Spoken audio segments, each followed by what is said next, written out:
ایک میں اپنی بات بتاتا ہوں تجربے کی. ایک بار ایک ٹرین سے میں اتر رہا تھا, ایک نوجوان نے, میلاد کا دن تھا 12ویں شریف کا, اس نے مجھ سے پوچھا کہ کوئی ایسا عمل بتا دیجئے جو رسول اللہ کو خوش کر دو. سبحان.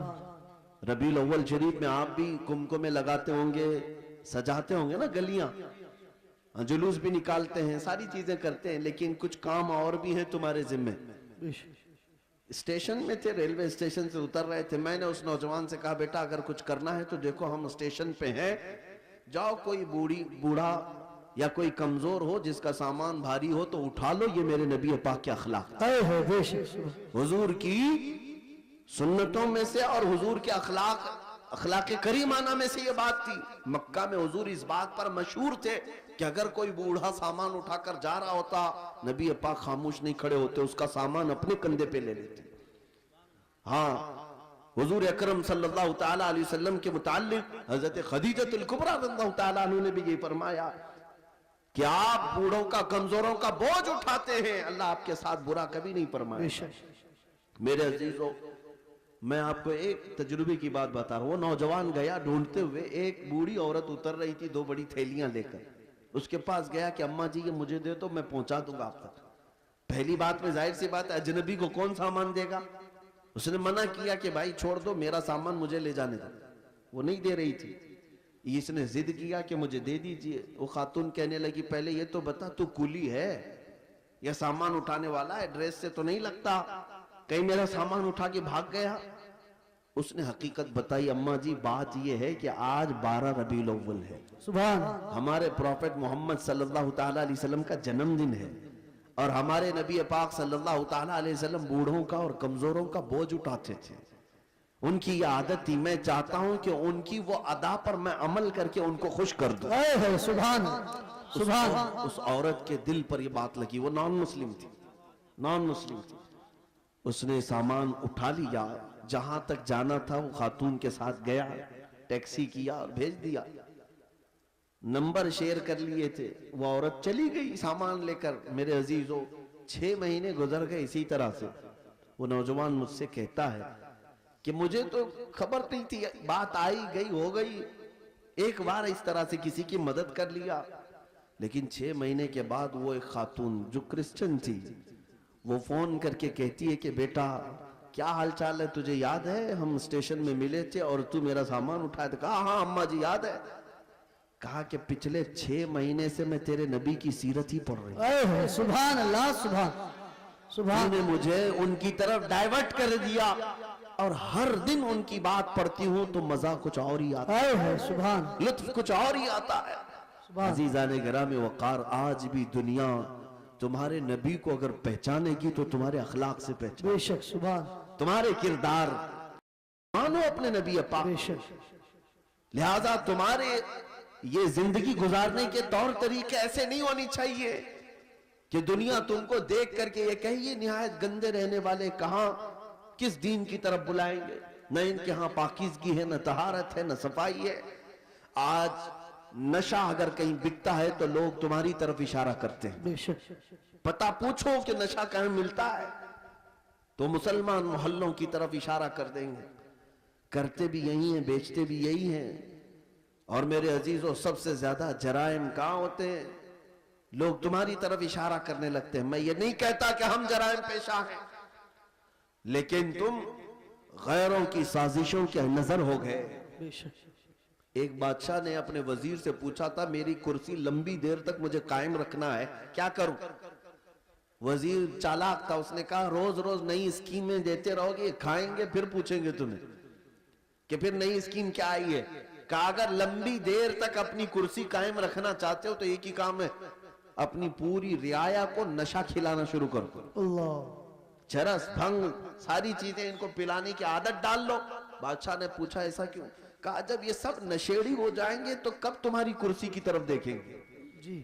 ان کو ان کا نشہ مل جائے گا, بس وہ سوچیں گے بھی نہیں کہ کون حکومت کر رہا ہے, کون کرسی پہ بیٹھا ہے. جی. اس فارمولے پر دنیا آج بھی عمل کرتی ہے. جی. اگر حق بات کوئی جماعت دنیا میں کرتی ہے تو وہ میرے مصطفیٰ کے غلاموں کی جماعت. بے شک, بے شک. دنیا کو یہ پتا ہے کہ یہ اگر اٹھ گئے تو کرسیاں بھی ہلاتے ہیں, بے شک. یہ اگر اٹھ گئے تو حق بات کے اعلان کے لیے اپنی گردنیں بھی لٹا دیتے ہیں, کٹا دیتے ہیں. اس لیے پوری دنیا نے طاقت یہ لگائی کہ ان کے محلوں میں نشہ زیادہ رہے, ان کے محلے میں عیاشی زیادہ رہے. یہ سارے فیشن کہاں سے شروع کیے جاتے ہیں آپ کو پتا ہے؟ آج سعودی عرب پوری دنیا کا ٹارگٹ بنا ہوا ہے. اسرائیل وہاں اترا ہوا ہے, امریکہ وہاں اترا ہوا ہے, رشیا, یو کے سب وہاں اترے ہوئے ہیں. ہم تو اسے مرکز اسلام مانتے ہیں, مکہ مکرمہ اور مدینہ طیبہ ہونے کی وجہ سے, اس لیے نہیں کہ بادشاہی حکومت ہے. لیکن جن کو پوری دنیا میں اپنے فیشن پھیلانا تھا پھیلا دیتے, لیکن عرب میں کیوں گئے؟ اس لیے کہ انہیں پتا ہے. بہت زمانے پہلے اقبال نے کہا تھا, یورپ اگر کسی بات سے گھبراتا ہے نا مسلمانوں سے, تو کس بات سے؟ یہ فاقہ کش موت سے ڈرتا نہیں ذرا, روح محمدی اس کے بدن سے نکال دو, روح محمدی اس کے بدن سے نکال دو. عرب کو دیکھ کر کے عجم کے تخیلات اسلام کو حجاز و یمن سے نکال دو. یہ اقبال نے بہت پہلے 100 سال پہلے کہا تھا. آج اس پر دنیا عمل کر رہی ہے. پورے سعودی کو یہودی بنانے میں کوئی کسر نہیں چھوڑی جا رہی. ڈانس کلب وہاں, آج سینکڑوں سینما ہال کھول دیے گئے سعودی عرب میں. مکہ مکرمہ اور مدینہ طیبہ میں بازاروں میں نشہ پہنچا دیا گیا. میں نے خود دیکھا ہے, اگرچہ وہاں پر موت کی سزا رکھی گئی لیکن وہاں تک بھی پہنچا دیا. نشہ کا مطلب صرف سگریٹ بیڑی کی بات نہیں کر رہا ہوں, کوکین, افیون, ہیروئن جیسی نشہ کی چیزیں پہنچا دی گئی. ننگے پن کو رواج دیا جا رہا ہے. نئی نئی بیچ بنا کر کے سمندر کے کنارے ننگے جس طرح لیٹتے ہیں, دنیا یہ چاہتی ہے کہ محمد عربی کے غلام بھی اسی طرح ننگے لیٹے. وہ حدیث صادق آ گئی, میرے آقا نے فرمایا تھا, یوشک ان تداعى علیکم الامم کما تداعى الاکلۃ الی قصعتها. حضور فرماتے ہیں قریب ایک زمانہ آئے گا, تم دیکھو گے ساری قومیں میری امت پر جھپٹ پڑیں گی جیسا بھوکا برتن پہ جھپٹتا ہے. یہ سب کے ٹارگٹ ہم ہی بنے ہوئے. آج اخلاق تمہارے اندر سے نکالنے کے لیے کیا کیا کیا جا رہا ہے جانتے؟ یہ انٹرنیٹ اس طرح سے آسان کر کے تمہارے ہاتھوں میں دیا گیا اور نوجوان کو آزادی کے نام پر کھلا چھوڑ دیا گیا. نوجوان لڑکا ہو کہ لڑکی ہو, اسے خبر بھی نہیں ہے کہ تمہارے ہاتھ میں یہ ایٹم بم کی طرح سے ایک ہتھیار آیا ہے. یہ ہو سکتا ہے دنیا کو نہ تباہ کرے, لیکن تمہارا ایمان اور اخلاق مکمل تباہ کر رہا ہے. ایک دو نہیں, سینکڑوں نوجوانوں کے میسج میرے پاس ہے جنہوں نے 25 سے 30 سال کے بیچ میں ہی اپنی جوانی برباد کر لی. کیا کرتے کیا تھے؟ اس موبائل کی دنیا میں داخل ہو کر انہیں ایسا لگتا ہے اب کوئی نہیں دیکھ رہا ہے, پورنوگرافی کرتے رہو, بے حیائی کی فلمیں دیکھتے رہو, ننگی تصویریں دیکھتے رہو. میرے عزیزوں, میں نے ایک ڈیٹا نکالا تھا لاک ڈاؤن کے موقع پر, اس میں جو انٹرنیٹ میں سرچ کرنے کا جو ڈیٹا آتا ہے کہ کس چیز کو کتنی بار سرچ کیا گیا ہے, تو پتہ ہے آپ کو حیرت ہوگی, ایک رپورٹ آئی ہے اس لاک ڈاؤن کے بیچ میں 95% اگر نیٹ میں کوئی چیز سرچ ہوئی ہے تو پورنوگرافی, گندی تصویریں اور ننگی تصویریں دیکھنے کے لیے سب سے زیادہ سرچ کیا گیا ہے. یہ کیا ہو رہا ہے؟ آپ کو اندازہ بھی ہے کہ دنیا تمہیں تباہی کے کس دہانے پر لے جانا چاہ رہی ہے. میں آج یہ باتیں کھل کر اس لیے عرض کر رہا ہوں کہ اگر آج تم بیدار نہیں ہوئے, کل تمہارے آنے والے بچے یہ نہ پوچھیں کہ محمد کس کا نام تھا. معاذ اللہ رب العالمین. قرآن کیا چیز ہے؟ کیونکہ میں نے یہ جدہ میں, عرب میں, سعودی عرب میں ایک شیخ کو کہتے ہوئے سنا, عربوں نے اپنے بچے آسٹریلیا میں, امریکہ میں پڑھنے کے لیے بچپن میں ہی ڈال دیے تھے, اور جب بچے وہ جوان ہو کر کے آئے تو اپنے باپ سے اس بات پر لڑنے لگے کہ اللہ ایک ہی کیوں ہے. یہ کہاں کی بات کر رہا ہے؟ عرب کی بات کر رہا ہوں.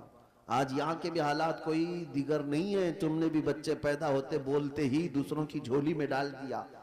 تم یہ چاہتے ہو کہ میرا بچہ فر انگریزی بولنے لگے تو بہت بڑے کمال کا بچہ ہے, بہت پہنچا ہوا بچہ ہے. تمہیں پتہ ہی نہیں کہ دنیا اپنے قدموں میں غلام بنانے کے لیے سارے ہتھیار لا کر رکھ چکی ہے, لیکن پھر بھی میں اپنی اس کشت ویراں سے مایوس نہیں. اس دنیا نے جو کرنا تھا سب کر لیا ہے. آپ کو پتا ہے ہر اسکول میں ایجوکیشن میں سیلیبس بدل کر کے کیا کیا چیزیں زہر کے طور پر ڈالی جا رہی ہیں, کیا کیا چیزیں ڈالی جا رہی ہیں. مسلمان بچوں کے ایمان کب کے تباہ ہو جائے.